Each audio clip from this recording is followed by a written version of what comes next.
주님이 우리를 예배로 초대하시고 부르십니다. 주님이 예배를 통해서 우리와 교제하시기를 원하십니다. 이제 다 같이 우리의 뜻과 정성을 모아 거룩하신 하나님을 예배합시다. 만국의 족속들아 영광과 권능을 여호와께 돌릴지어다. 여호와께 돌릴지어다. 여호와의 이름에 합당한 영광을 그에게 돌릴지어다. 예물을 들고 그의 궁정에 들어갈지어다.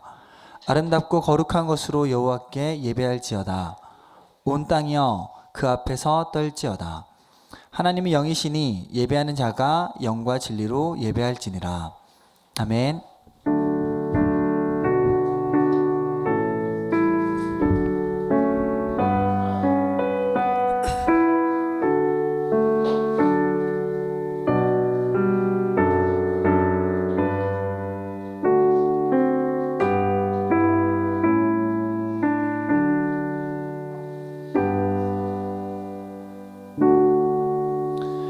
다 같이 사도신경으로 우리의 신앙을 함께 고백하시겠습니다. 나는 전능하신 아버지 하나님 천지의 창조주를 믿습니다. 나는 그의 유일하신 아들 우리 주 예수 그리스도를 믿습니다. 그는 성령으로 잉태되어 동정녀 마리아에게서 나시고 본디오 빌라도에게 고난을 받아 십자가에 못 박혀 죽으시고 장사된 지 사흘 만에 죽은 자 가운데서 다시 살아나셨으며 하늘에 오르시어 전능하신 아버지 하나님 우편에 앉아 계시다가 거기로부터 살아있는 자와 죽은 자를 심판하러 오십니다. 나는 성령을 믿으며 거룩한 공교회와 성도의 교제와 죄를 용서받는 것과 몸의 부활과 영생을 믿습니다. 아멘. 하나님 우리 자신의 죄와 허물과 잘못을 거짓없이 고백할 때 우리 가운데 용서의 손길을 허락하십니다. 이 시간 한 주간의 삶을 돌아보며 주님과 나만이 아는 죄를 가지고 주님께 참회의 기도를 드립시다. 함께 기도하겠습니다. 사랑하지 못했습니다. 이제 시간을 가지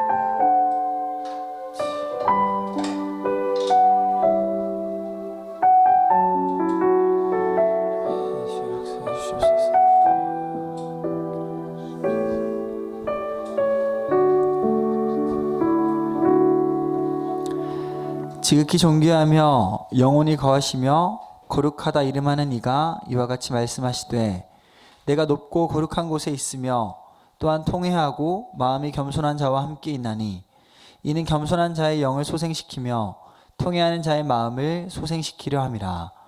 그러므로 이제 그리스도 예수 안에 있는 자에게는 결코 정죄함이 없느니라. 아멘. 오늘도 매가운데 오신 여러분들 주님의 이름으로 사랑하고 또 축복합니다. 보이지 않으시지만 항상 저희와 함께 하시는 왕 되신 하나님 함께 찬양하였으면 좋겠습니다.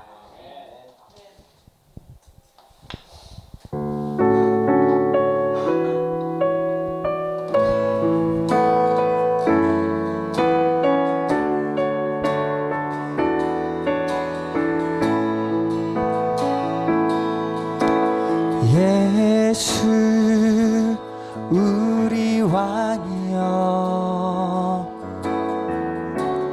이곳에 오소서 보좌로 주여 임하사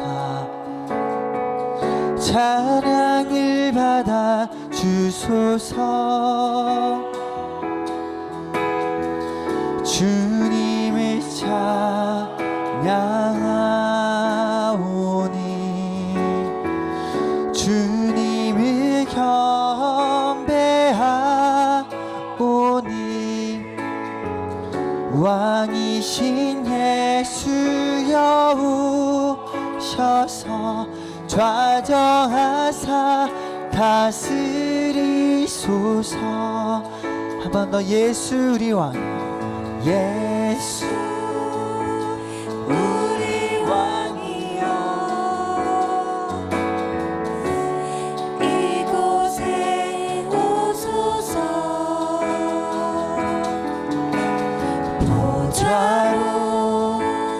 주여 임하사 찬양을 받아주소서. 주님을 찬양하오니 주님을 경배하오니 왕이신 예수여 오셔서 좌정하사 다스리소서. 주님을 찬양하오니 주님을 찬양하오니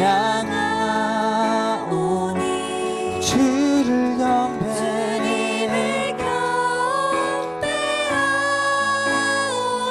왕이신 예수여 오셔서 좌정하사 다스리소서. 주님을 찬양하오니 주님을 찬양하오니 주님을 경배하오니 왕이신 예수여 오셔서 좌정하사 다스리소서.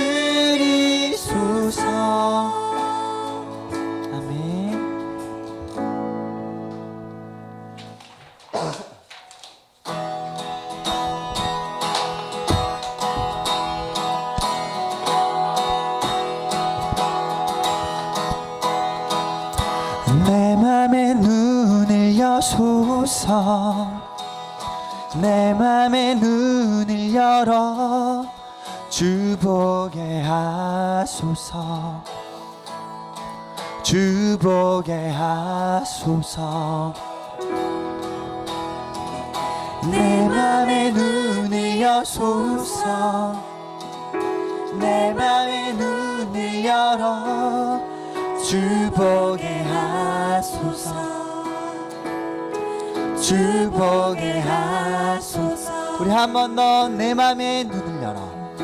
내 맘의 눈을 여소서. 내 맘의 눈을 열어 주 보게 하소서. 주 보게 하소서. 주 이름 높이 들리고 영광의 빛 비춰주시며 권능 넘치길 보길 원하네. 거룩 주 이름 높이 들리고 영광의 빛 비춰주시며 권능 넘치길 보길 원하네. 거룩 내 맘의 눈을 여소서. 내 맘의 눈을 여소서. 내 맘의 눈을 열어 주 보게 하소서. 주 보게 하소서. 아멘. 내 맘의 눈을 열어. 내 맘의 눈을 여소서. 내 맘의 눈을 열어 주 보게 하소서. 주 우리 한 번 더 고백할까요? 내 맘의 눈을 여소서. 내 맘의 눈을 여소서. 내 맘의 눈을 열어 주 보게 하소서. 주 보게. 우리 마지막으로 내 맘의 눈을 여소서. 내 맘의 눈을 여소서. 내 맘의 눈을 열어 주 보게 하소서. 주 보게 하소서. 주 이름 높이 들리고 영광의 빛 비춰주시며 권능 넘치길 보기 원하네. 거룩 거룩 거룩 주 이름 높이 들리고 영광의 빛 비춰주시며 권능 넘치길 보기 원하네. 거룩 거룩 거룩 거룩 거룩 거룩 거룩 거룩 거룩 거룩 거룩 거룩 주 보게 하소서. 거룩 거룩 거룩 거룩 거룩 거룩 거룩 거룩 거룩 주 보게 우리 한 번 더 거룩 거룩 거룩 거룩 거룩 거룩 거룩 거룩 거룩 주 보게 하소서. 거룩 거룩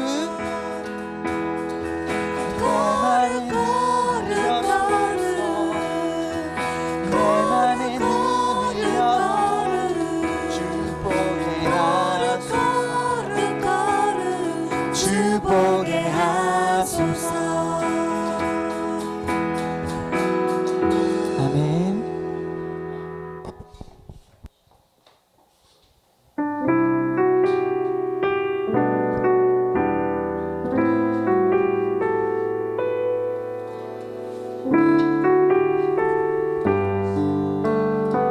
나게 가는 길 주님 인도하시네. 그는 보이지 않아도 날 위해 일하시네. 주 나의 인도자 항상 함께 하시네. 사랑하기 베푸시며 인도하시네. 다시 한번 나의 가는 길 나의 가는 길 주님 인도하시네. 그는 보이지 않아도 날 위해 일하시네. 주 나의 인도자 항상 함께 하시네. 사랑과 이 베푸시며 인도하시네. 우리 다시 한번 마음 모아 찬양할까요? 나의 가는 길 나의 가는 길 주님 인도하시네. 그는 보이지 않아도 날 위해 일하시네. 주 나의 인도자 항상 함께 하시네. 사랑과 일 베푸시며 인도하시네. 인도하시네. 광야에 길을 만드시고 날 인도해.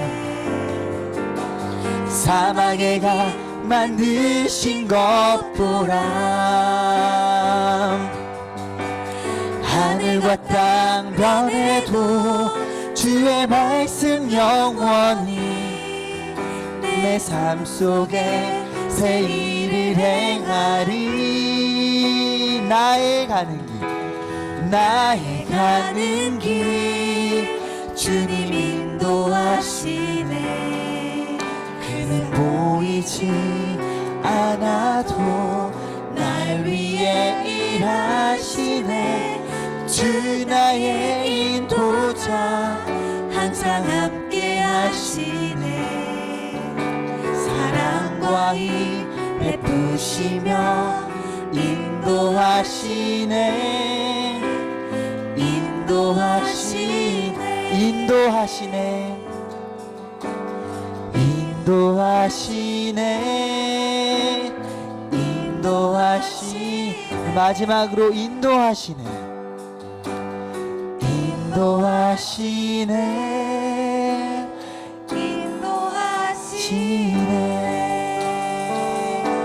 함께 예배를 위해 기도하였으면 좋겠습니다. 보이지 않지만 늘 저희 가운데 계신 주님, 저희 곁에 함께 하시는 주님, 이 시간 저의 눈을 열어 주시옵소서. 성령께 저희 가운데 함께 해주셔서 정말 주님을 느끼고 정말 주님을 누리고 주님을 만지고 주님과 함께 동행하며 주의 생각을 공유하며 주의 생각에 순종하며 살아가는 저희 모두 되게 하여 주시옵소서. 이 시간 예배 말씀을 통하여서 저희의 눈이 더욱더 띄어지고 저희가 그저 눈앞에 보이는 것만 바라보고 사는 것이 아니라 보이지 않지만 늘 저희가 함께 하시는 주님을 더욱더 의지하며 살아갈 수 있는 선한 목적교회 되게 하여 주시옵소서. 우리 마음 가지고 함께 예배를 위해 기도하겠습니다. 주님, 저희 눈을 열어주시옵소서. 성령께 저희 마음을 열어주시옵소서. 저희 활동 열어주셔서 오늘 저희의 생각과 저희 능력과 우리 세상에 말하는 모든 것들을 내려놓고 우리 주님 한 분만을 바라보고 우리 주님 한 분만 더욱더 사랑하고 주님의 뜻에 순종하며 살아가는 저희 모두 되게 하여 주시옵소서.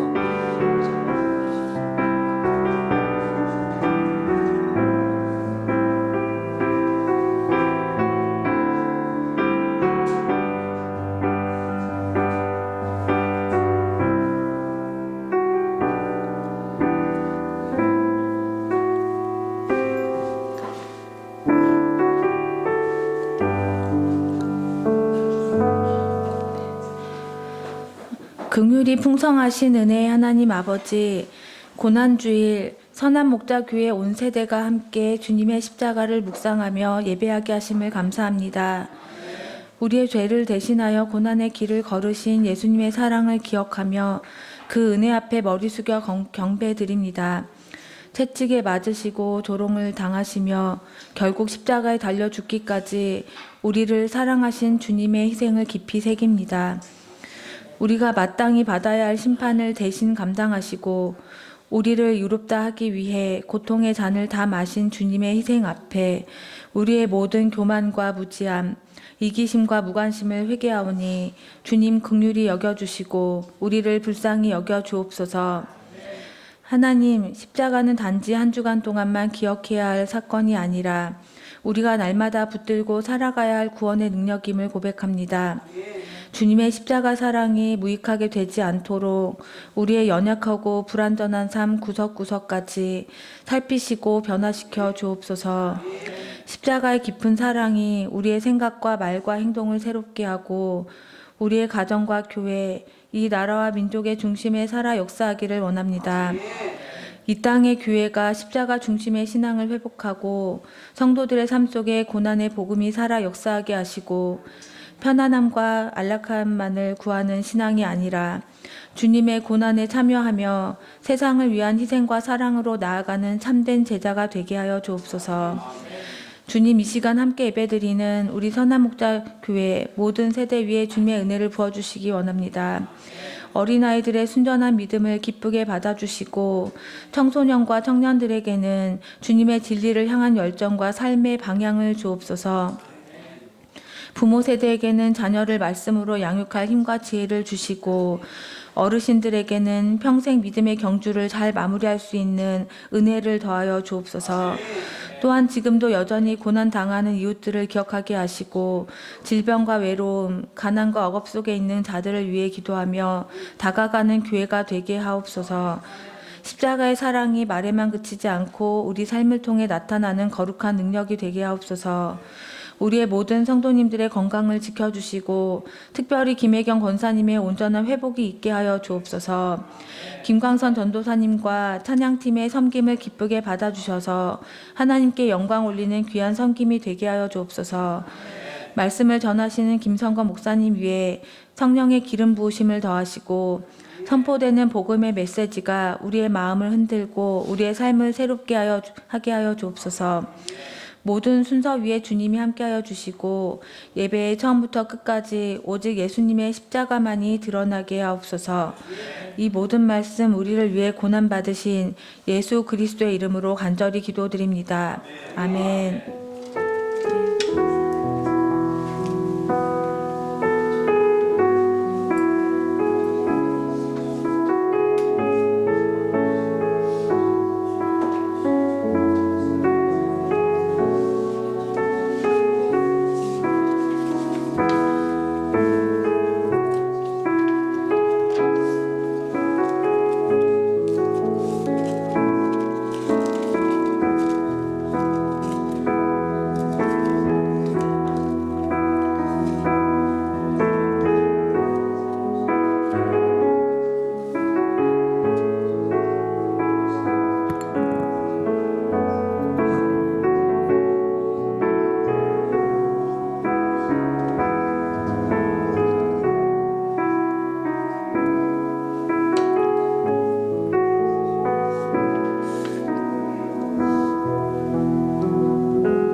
하나님께서 우리에게 주시는 말씀 보겠습니다. 요한복음 13장 1절에서 20절까지 말씀입니다. 요한복음 13장 1절에서 20절까지 말씀입니다.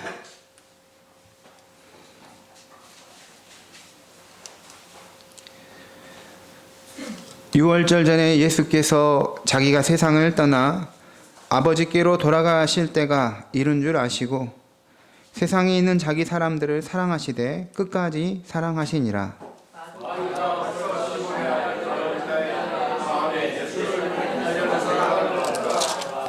저녁 먹는 중 예수는 아버지께서 모든 것을 자기 손에 맡기신 것과 또 자기가 하나님께로부터 오셨다가 하나님께로 돌아가실 것을 아시고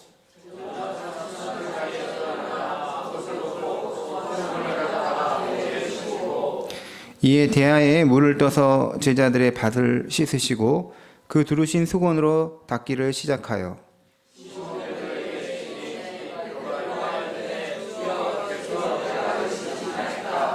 예수께서 대답하여 이르시되 내가 하는 것을 너가 지금 알지 못하나 이후에는 알리라.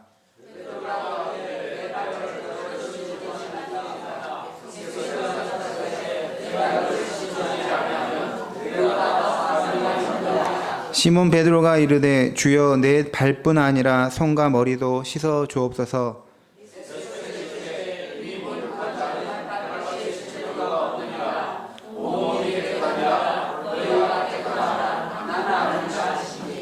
이는 자기를 팔 자가 누구인지 아심이라. 그러므로 다는 깨끗하지 아니하다 하시니라.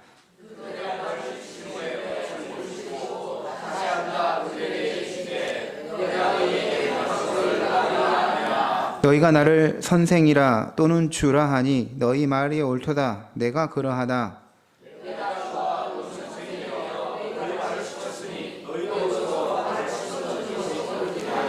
내가 너희에게 행한 것 같이 너희도 행하게 하려 하여 본을 보였노라.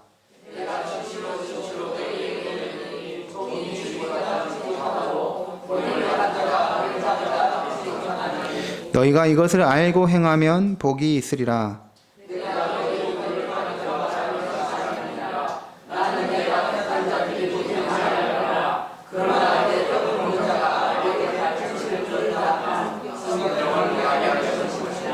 지금부터 일이 일어나기 전에 미리 너희에게 일러둠은 일이 일어날 때에 내가 그인 줄 너희가 믿게 하려 함이라. 내가 진실로 너희에게 이르노니 내가 보낸 자를 영접하는 자는 나를 영접하는 것이요 나를 영접하는 자는 나를 보내신 이를 영접하는 것이니라. 아멘. 이 시간에 김광순 전사님께서 하나님께 특별 찬송으로 영광 올려드리겠습니다.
사랑 감격하여 이 마음속에 드립니다.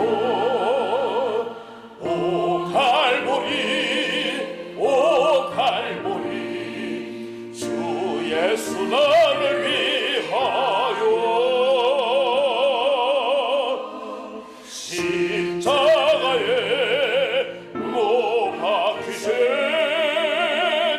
몸에 오신 나의 주.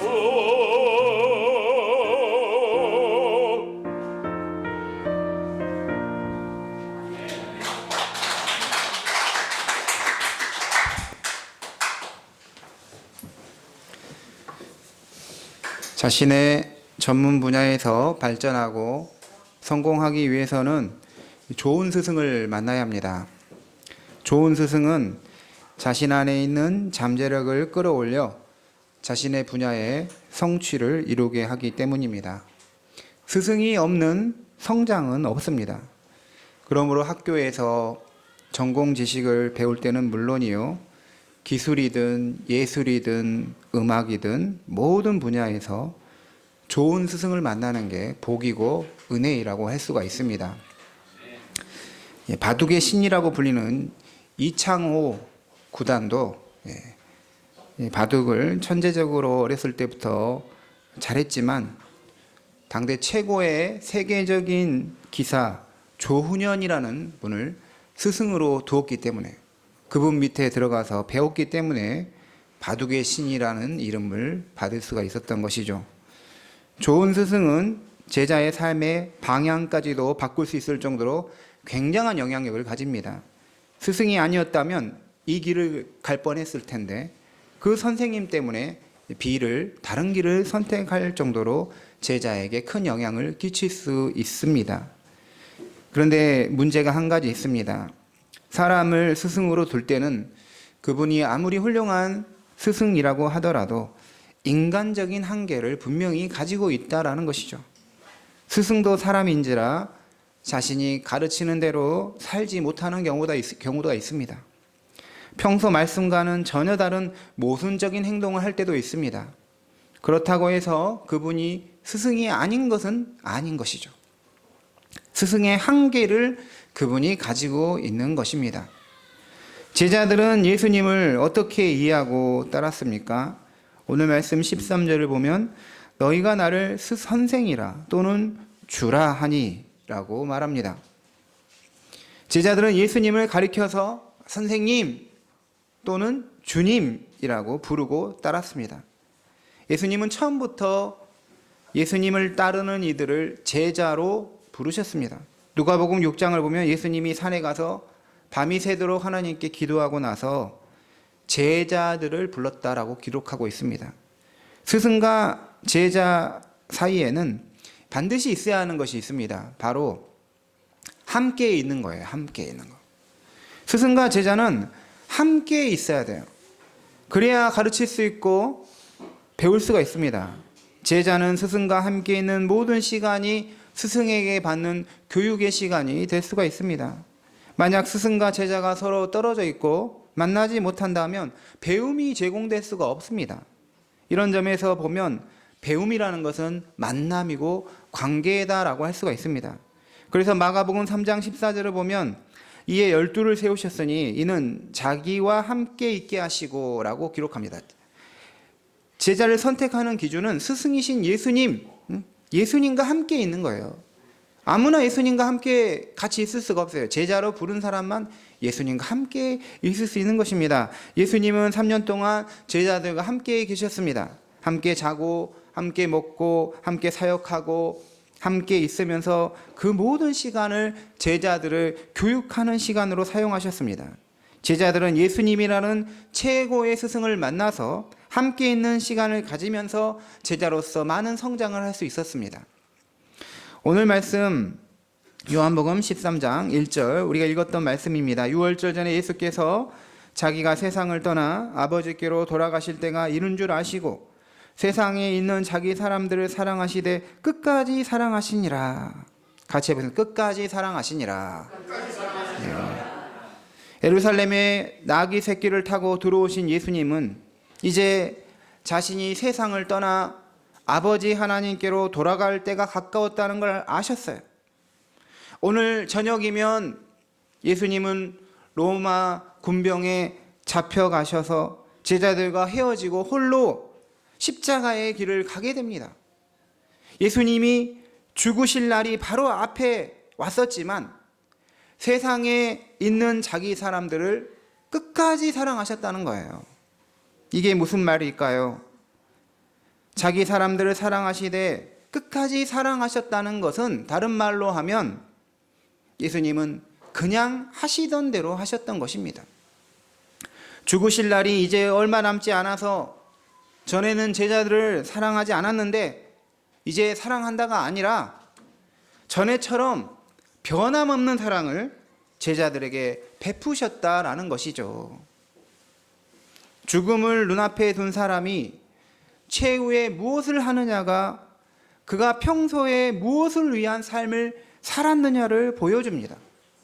평소에 사랑하면서 살았다면 죽음이 가까워도 더욱 그 사랑을 실천할 것입니다. 반면에 평소 자신의 욕심만을 채우며 살았다면 마지막까지도 그 탐욕을 놓지 못하는 것이죠. 우리가 실제로 이런 경우를 보게 됩니다. 저 돈 다 짊어지고 갈 것도 아닌데 왜 마지막까지 돈을 붙들고 사는지 이해하기가 어렵지만 그가 평소에 돈을 붙들고 살았다면 마지막 시간에도 그대로 행하는 것입니다. 목요일마다 호스피스 병원을 가게 되는데 최근에 어떤 어르신 분을 만났는데 남성분이셨어요. 이분에게 제가 말씀 전하고 기도를 하겠다라고 했더니 싫다 그러시더라고요. 기도만 하겠다고 했더니 그것도 싫다 그러셨어요. 그리고 한 주가 지났는데 간호사 선생님께서 저에게 하시는 말씀이 그분이 저에게 싫다라는 게 미안했다는 거예요. 그래서 오늘은 꼭 자기를 만나러 오시라라고 했다는 것이죠. 우리가 품었던 마음들, 생각들을 항상 그대로 가지고 갈 수 있는 것입니다. 그렇기 때문에 평소에 어떻게 생각하느냐가 중요해요. 우리가 하나님 앞에서 물론 마지막에 또 기회를 또 하나님께서 주시긴 합니다. 그러니까 우리 그리스도인에게는 마지막 날도 그냥 평범한 날이 되어야 합니다. 평상시에 살았던 대로 마지막 삶도 살아야 합니다. 즉 예수님처럼 어떻게 살아야 돼요? 사랑하며 끝까지 사랑하며 살아야 합니다. 우리 주님은 마지막까지 자신을 내어주시면서 자기 사람들을 끝까지 사랑하셨던 것처럼 우리 그리스도인도 지금까지 사랑했던 것처럼 마지막까지 하나님을 사랑하고 우리 형제 자매들을 사랑하는 삶을 살아야 합니다. 그런데 1절과 2절에 보면 온도차가 강하게 느껴집니다. 1절에서는 예수님은 자기 사람을 사랑하시되 끝까지 사랑하셨어요. 그런데 2절에서 무엇이 나오죠?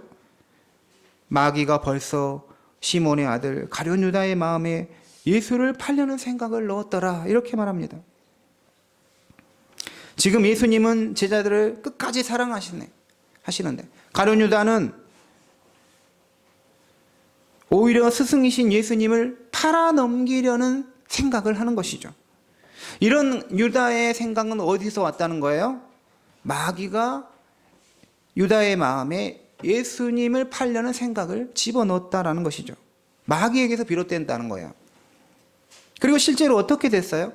요한복음 18장 2절 3절을 보면 가룟 유다가 예수님을 팔아가지고 예수님이 기도하시는 곳 겟세마네 동산에 와서 로마 군인이 예수님을 잡아 결박하여 끌고 가는 걸 볼 수가 있습니다.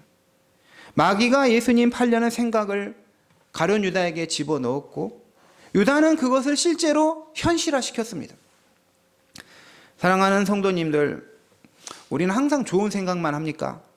항상 은혜로운 생각만 합니까? 좋은 생각도 하고 은혜로운 생각도 하지만 가끔은 이상한 생각을 할 때도 있습니다. 더구나 자기도 모르게 사악한 생각이 들어올 때도 있습니다. 자기가 평상시 생각하지 않던 생각이 순간적으로 들어올 때가 있습니다. 이것은 마귀의 짓일 것입니다. 하지만 그런 이상하고 사악한 생각은 대부분의 성도들에게는 그냥 잠시 스쳐 지나가는 생각일 뿐입니다.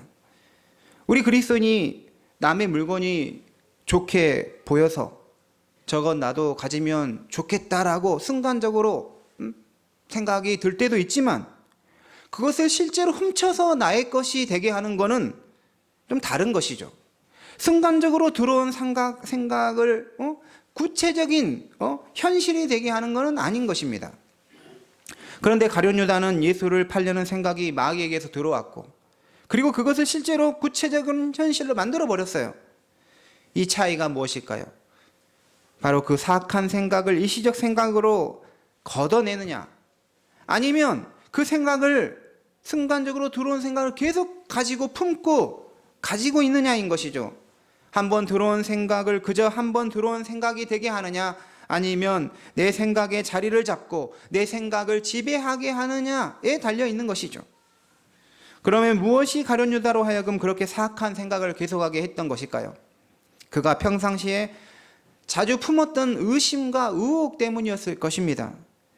그러니까 가룟 유다는 예수님을 스승으로 따르긴 했지만 예수님은 자기가 생각하는 그 스승의 이상향과는 다르다는 것을 점점 인식하게 됐습니다. 마리아가 향유 옥합을 깨뜨려서 예수님에게 기름을 발라주었을 때, 옥합을 발라주었을 때 가룟 유다는 그 향유 옥합이 낭비가 됐다라고 생각했어요. 하지만 그때 예수님은 가룟 유다의 편을 들지 않고 마리아의 편을 들어주셨습니다. 그것을 볼 때 저 예수라는 사람은 이스라엘 민족을 해방할 수 있는 분이 아니다라고 생각했던 것이죠.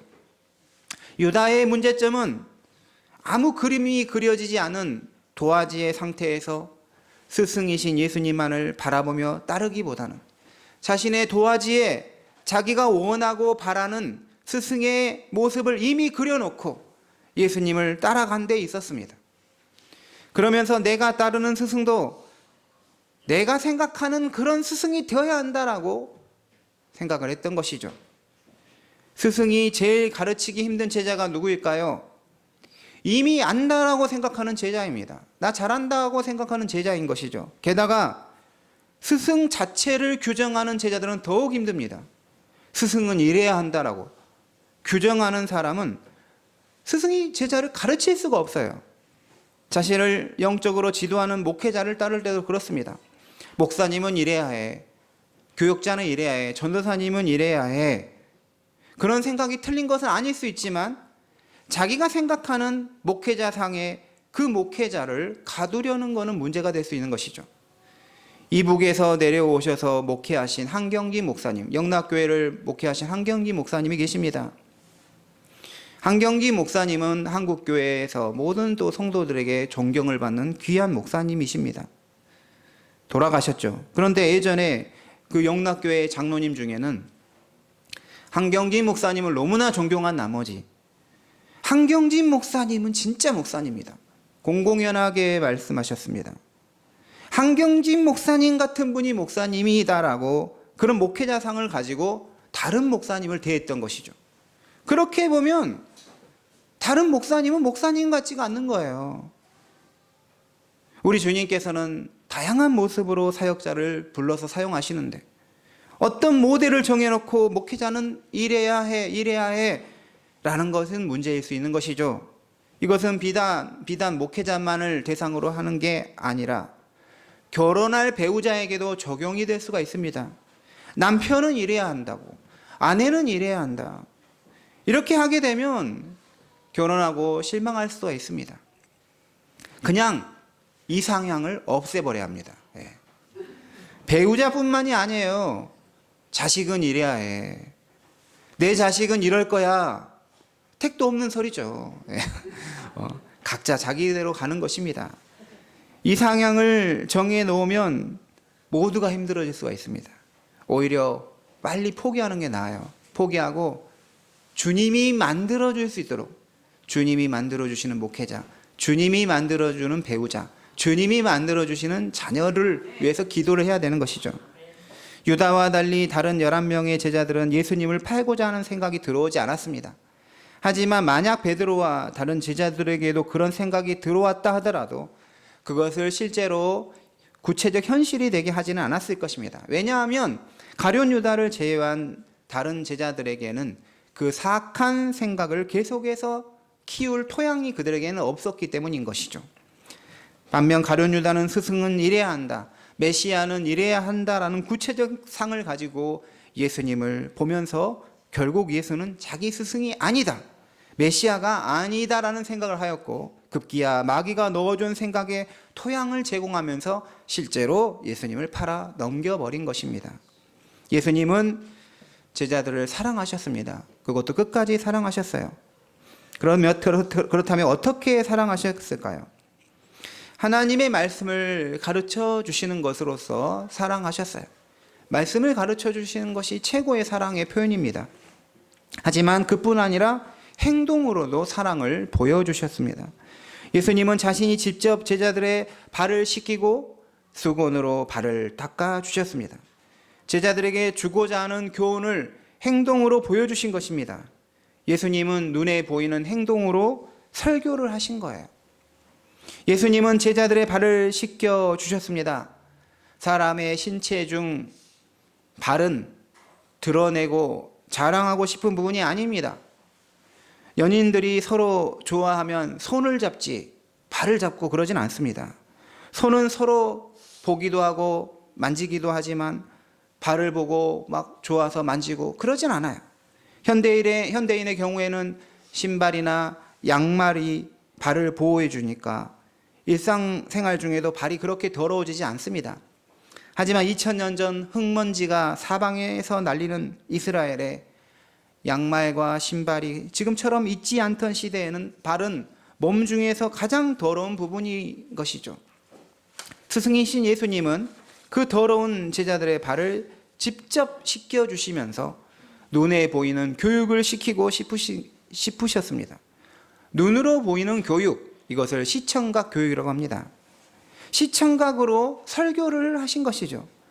눈에 보이는 행동으로 제자들을 교육하신 것입니다. 예수님이 제자들을 발을 씻기신 것은 제자들에게 크게 두 가지 중요한 내용을 눈에 보이는 행동으로 교육하신 것입니다. 첫째는 스승이신 예수님의 사역이 정결 사역이라는 것을 제자들에게 분명히 알리고 싶었습니다. 같이 해보겠습니다. 정결 사역. 네. 분명 예수님은 십자가에서 피를 흘려 죽으시면서 모든 사람의 죄를 위하여 죽으셨고 죄의 통치로부터 사람들을 자유하게 하셨습니다. 십자가는 그의 피로 죄를 사하는, 죄로부터 우리를 깨끗하게 하는 정결 사역의 완성이었습니다. 이와 관련해서 예수님은 십자가의 길로 가기 전에 제자들에게 그가 하시는 사역의 본질이 무엇인지를 이 발을 씻겨주는 세족식을 통해서 전달하여 주시고자 한 것입니다. 세족식은 발에 묻은 오물을 물로 씻어주는 행위입니다. 핵심은 깨끗하게 하는 것, 정결입니다. 세족식은 정결의 개념을 매우 구체적이고 분명하게 전달합니다. 예수님이 직접 제자들의 발을 씻기면서 나는 이 일을 하러 왔노라 라고 보여주셨습니다. 그렇다면 예수님은 반드시 물을 가지고 발을 씻겼어야만 제자들을 정결하게 하실 수 있었던 것일까요? 그것은 아닙니다. 왜냐하면 당시 예수님의 제자들만 세족식에 참여했고 세족식에 참여하지 않았더라도 예수님을 믿고 있는 사람은 많았기 때문입니다. 비록 예수님을 믿는 자들이 세족식에 참여하지 않았다고 하더라도 그들이 정결하게 되지 않았던 것은 아니었습니다. 이런 이유에서 요한복음 15장 3절 말씀이 중요하죠. 너희는 내가 일러준 말로 이미 깨끗하여졌다. 말씀으로 이미 깨끗해졌다는 것이죠. 예수님의 말씀이 제자들의 영혼을 깨끗하게 하신 것입니다. 죄인이 중생하여 새롭게 되는 것, 그로 인해 죄가 용서받고 우리의 영혼이 정결하게 되는 것은 하나님 말씀이 영혼의 역사를 일으켜서 깨끗하게 된 것이죠. 베드로전서 1장 23절에 너희가 거듭난 것은 썩어질 씨로 된 것이 아니요 썩지 아니할 씨로 된 것이니 살아있고 항상 있는 하나님 말씀으로 되었다. 에베소서 5장 26절에 이는 곧 물로 씻어 말씀으로 깨끗하게 하사 거룩하게 하셨다라고 말합니다. 말씀이 중생하게 하고 말씀이 깨끗하게 하고 정결하게 한다는 것입니다. 그렇다면 예수님은 그 세족식을 행하는 건 무엇일까요? 말씀으로 깨끗해진 것에 대해서 확증하는 것이고 강화하는 것입니다. 실제로 말씀으로 깨끗하게 된 제자들이 세족식을 통해서 예수님이 말씀으로 깨끗하게 하신 정결 사역을 더욱 깨닫게 되는 것이죠. 이뿐 아니라 예수님의 사역이 궁극적으로 죄로부터 우리를 정결하게 하는 사역임을 시청각으로 보여주시는 것이죠. 그렇게 함으로써 제자들의 믿음을 강화하고 예수님에 대한 제자들의 이해를 바르게 하신 것입니다. 둘째로 예수님이 제자들의 발을 씻기신 것은 섬김의 모델을 보여주셔서 예수님을 믿는 사람들은 서로 섬기는 자가 되어야 함을 교육하기 위함인 것입니다. 같이 해보겠습니다. 섬김의 모델. 세족식은 예수님이 제자들의 발을 씻겨주신 것에서부터 기원이 됩니다. 저도 세족식을 처음 했던 거는 고등학교 때 수련회 때 해봤던 것 같아요. 그런데 이 손과 발을 씻는 정결의식은 구약시대에도 있었어요. 성막에는 물두멍이 있습니다. 성막이나 성전에 들어가는 자들은 반드시 물두멍에 있는 물로 손과 발을 씻고 제사에 참여해야 했습니다.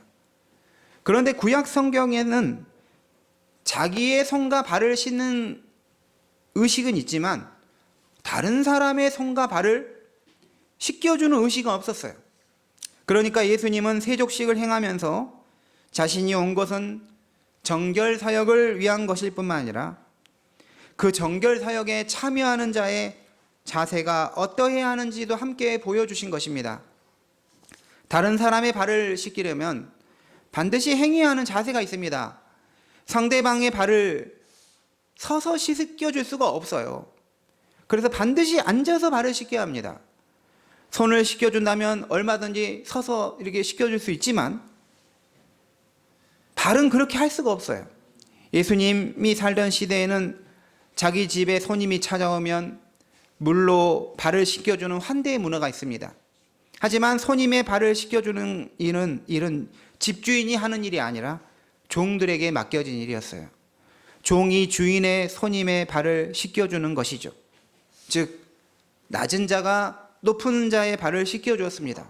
높은 자가 낮은 자의 발을 씻겨주는 경우가 없었어요. 하지만 예수님은 제자들의 스승이면서도 제자들보다 더 낮아져서 제자들의 발을 씻겨주신 것입니다.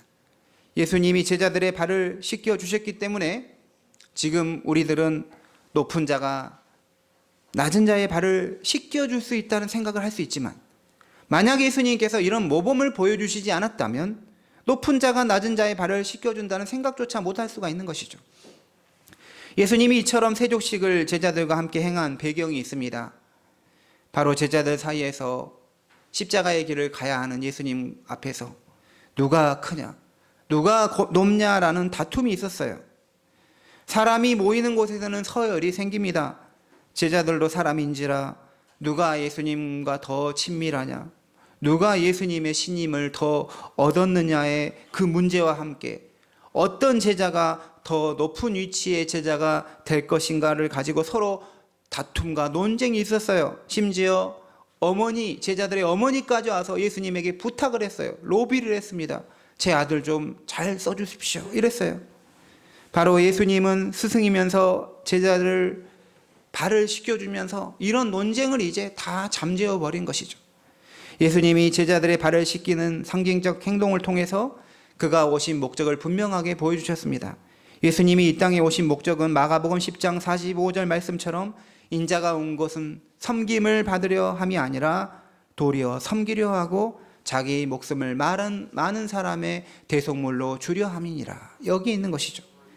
빌립보서 2장 6절 7절에 그리스도는 근본 하나님의 본체시나 하나님과 동등됨을 취할 것으로 여기지 아니하시고 오히려 자기를 비워 종의 형체를 가지사 사람들과 같이 되셨다라고 말합니다.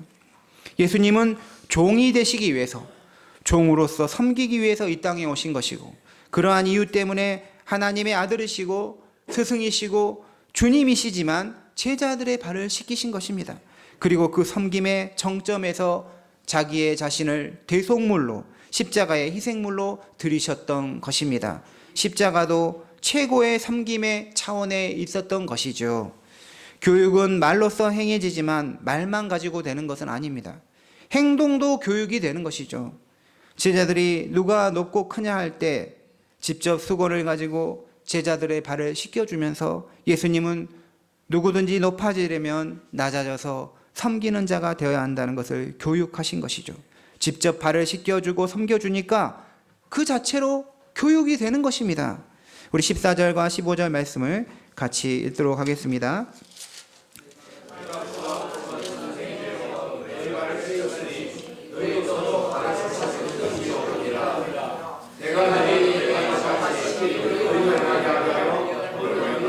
네. 이 말씀은 예수님이 제자들의 발을 다 씻기시고 나서 하신 말씀입니다. 행동으로 먼저 보여주고 그것의 의미를 말씀하십니다. 너희도 행하게 하려 하여 본을 보여노라. 우리가 중요하게 여겨야 할 것은 예수님이 제자들의 발을 낮은 자리에서 씻겨주셨던 이유가 무엇이냐는 거예요. 그것은 바로 13장 1절에서 말씀하는 것처럼 자기 사람들을 사랑하시되 끝까지 사랑하셨기 때문인 것입니다. 제자들을 향한 예수님의 모든 행위는 사랑의 행위였습니다. 겉옷을 벗고 수건을 허리에 두르신 것, 대야에 물을 떠오신 것, 제자들의 발을 씻기신 것, 수건으로 발에 묻은 물을 닦아준 것, 모두 다 사랑의 행위였죠. 주님이 제자를 철저히 또 끝까지 사랑하셨기에 주님에게서 나오는 모든 행위는 진실한 사랑의 행위였습니다. 그리고 제자들에게는 스승이신 예수님의 모든 것은 가르침이 되었습니다. 세족식을 하기 전에 마귀가 가룟 유다를 팔려는 생각을, 가룟 유다가 예수를 팔려는 생각을 집어넣었죠. 예수님은 이미 가룟 유다의 마음이 어떠한지 아셨어요. 예수님은 유다가 자신을 더 이상 스승으로 생각하지 않고 자신을 팔 것이라는 것도 이미 아셨지만 유다를 세족식에서 빼지 않았어요. 지난주에 말씀 전한 것처럼 빵과 포도주를 나누는 최후의 만찬에서도 너는 여기 들어오지 말라고 하신 게 아니었습니다. 인간적으로 봤을 때는 괘씸하고 그냥 쫓아내고 싶고 함께하고 싶지 않을 것 같은 가룟 유다의 발도 씻겨주었고 이것은 내 몸이다, 내 피다, 받으라 먹으라 성찬식에도 참여하게 하였습니다. 정말 훌륭한 스승은 제자를 품는 스펙트럼이 굉장히 넓습니다.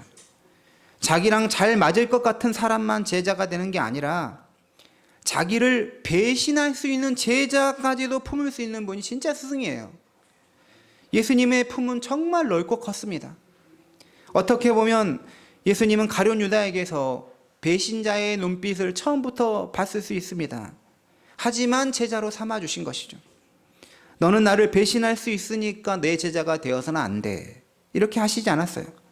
그러니까 진짜 스승은 어떤 사람일까요? 반대도 품을 수 있는 사람이 진짜 스승인 것이죠. 품이 큰 사람이 정말 위대한 스승입니다. 아무리 제자들에게 좋은 것을 가르쳐 줄 수 있으면 뭐합니까? 자기하고 잘 맞는 제자만 키운다면 그것은 그냥 끼리끼리 모여있는 것 이상이 되지 않는 거예요. 높은 자리에 또 공적인 자리에 오르면 오를수록 반대 의견을 들을 수밖에 없습니다. 책임 있는 자리에 오르면 오를수록 비판과 비난을 계속 받는 거예요. 이게 싫으면 그런 자리에 올라가면 안 되는 것이죠. 섹스피어의 희곡 헨리 4세 제2부에 유명한 대사가 나오는데 왕이 되려는 자 왕관의 무게를 견뎌라 했어요. 이 왕관도 나를 누르는 것입니다. 높아지려는 자는, 높은 위치에 있는 자는 비난과 비판을 받을 수밖에 없다는 것이죠. 요한복음 13장을 보면서 이런 생각을 해야 합니다. 내가 베드로와 같은 제자까지는 모르겠지만 최소한 가룟 유다와 같은 제자는 되지 말아야 한다는 생각을 해야 됩니다. 유다는 다른 제자들과 똑같이 제자로 발탁돼서 예수님과 3년간 동고동락했습니다. 그런데 결론이 어떻게 됐어요? 예수님을 배신하여 팔고 그를 죽음으로 몰아간 것이죠. 후에 예수님은 판 것을 후회하긴 했지만 결국 자살로 그의 생을 마감했습니다. 유다는 후회를 했지 회개를 하지 않았어요.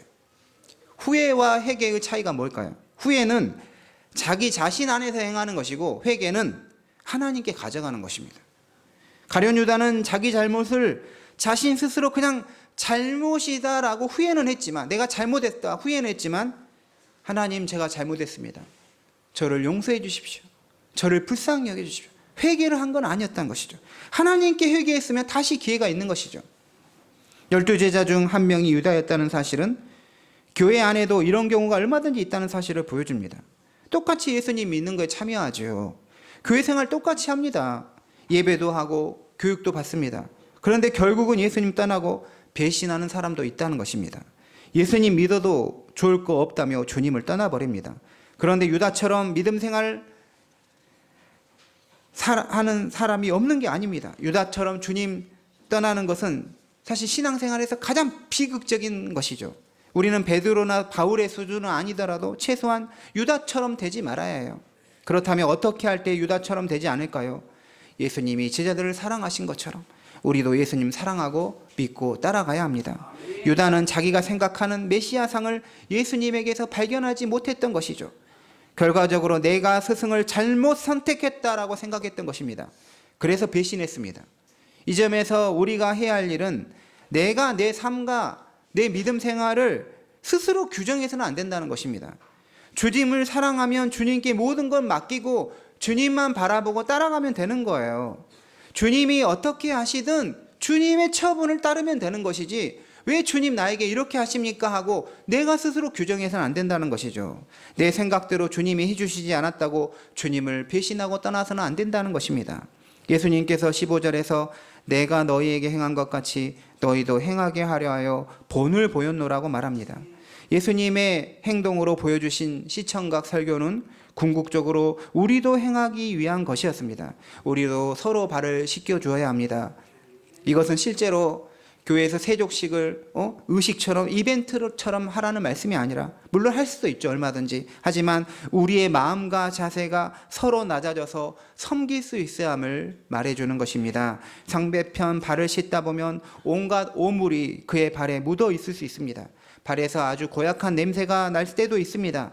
예수님은 그 더럽고 냄새나는 발에 집중해라는 것이 아닙니다. 발에 오물이 묻고 냄새가 나는 것처럼 우리 모두는 하나님 앞에서 또 사람 앞에서 흠과 부족, 잘못이 있을 수밖에 없는 자입니다. 예수님 말씀은 그런 험을 보지 말고 그를 사랑하고 섬기라는 것이죠.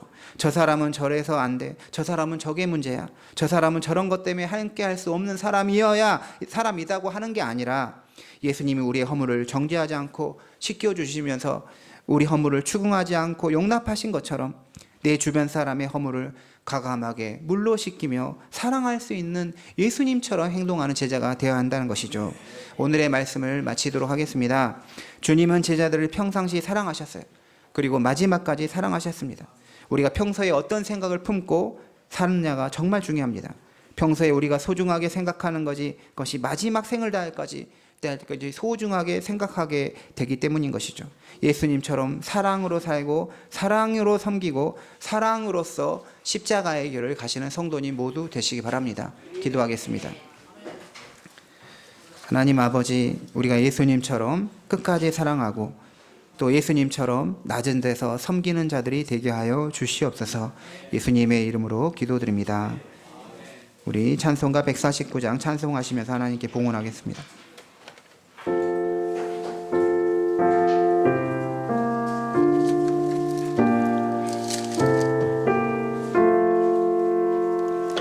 주 달려 죽은 십자가 우리가 생각할 때에 세상에 속한 욕심을 헛된 줄 알고 버리네. 죽으신 구주 밖에는 자랑을 말게 하소서.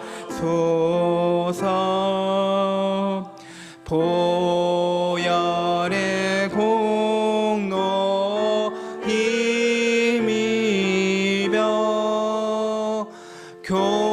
교만한 말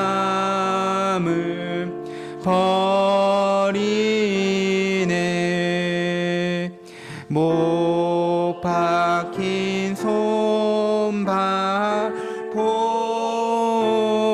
보니 큰 잠이 나타내셨네.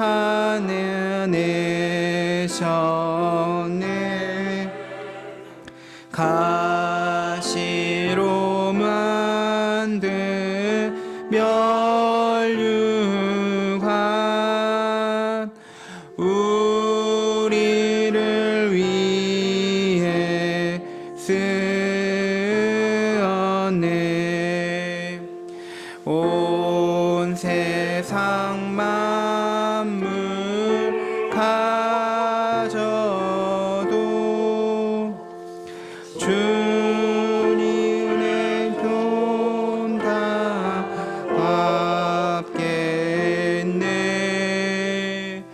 놀라운 사랑 받은 나 몸으로 재물 삼겠네.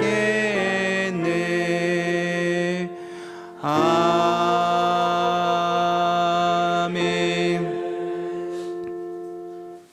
예수님을 우리에게 보내주신 하나님 아버지 감사와 영광을 올려드립니다. 우리가 믿는 예수님은 사랑과 섬김으로 우리를 구원하기 위해서 십자가의 길을 가셨습니다. 마지막까지 끝까지 제자들을 사랑하여 주신 사랑, 우리도 함께 받기를 원합니다. 또한 우리도 주님을 사랑하기 원합니다. 종료주의를 맞아 주님의 고난의 길을 다시 기억합니다. 호산나 찬송 받으실 주님께 우리의 마음을 담은 예물을 드립니다. 이 예물을 기쁘게 받아주시고 교회와 주님 나라를 위해 거룩하게 사용되게 하여 주옵소서. 우리의 드림이 물질이지만 산 제물로 주님께 온전히 드리기를 원합니다. 그리하여 우리의 모든 삶이 주님을 기쁘시게 하는 삶이 되기 원합니다. 예물을 드리는 손길마다 주님의 은혜와 평강으로 채워주시고 내잔이 넘치는 은혜를 더하여 주옵소서. 이제 고난주간이 시작됩니다. 주님의 십자가의 사랑을 깊이 묵상하며 부활의 소망을 향해 나아가는 성도님 다 되게 하여 주옵소서. 우리 주 예수 그리스도 이름으로 봉헌의 기도를 드립니다. 아멘.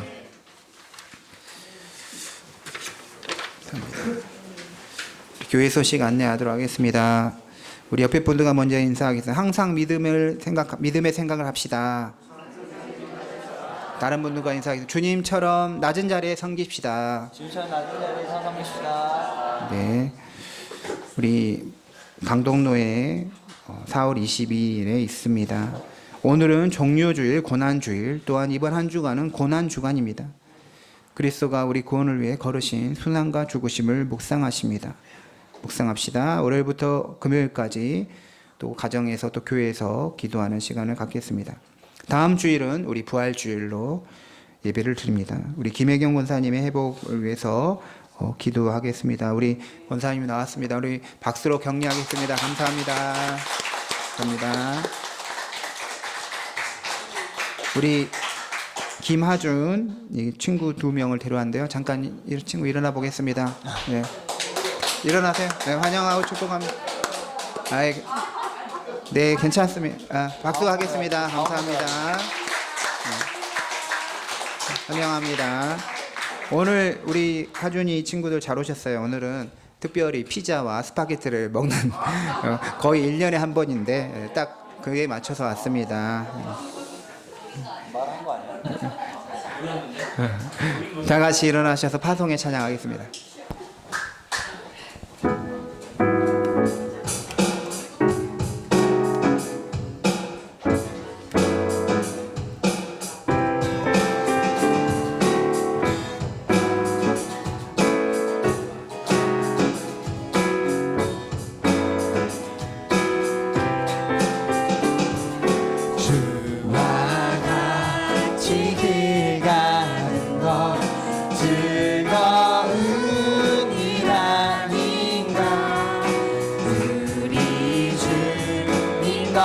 걸어가신 발자취를 밟겠네. 한 걸음 한 걸음 주 예수와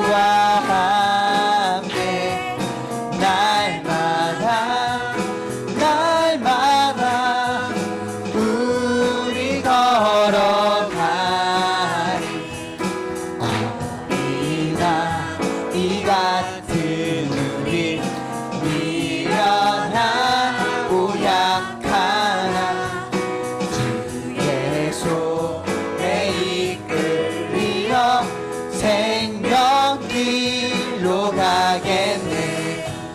한 걸음 한 걸음 주 예수와 함께 날마다 날마다 우리 걸어 한 걸음 한 걸음 한 걸음 한 걸음 주 예수와 함께 날마다 날마다 우리 걸어가리. 우리 주 예수 그리스도의 은혜와 하나님 아버지의 크신 사랑과 성령의 교통하심이 예수님처럼 또 사랑하며 끝까지 사랑하며 예수님처럼 낮은 데서 섬기길 원하는 모든 주의 자녀들 위해 이들이 섬기는 그 사역 위에 지금도 영원토록 함께 하시길 간절히 축원하옵나이다. 아멘.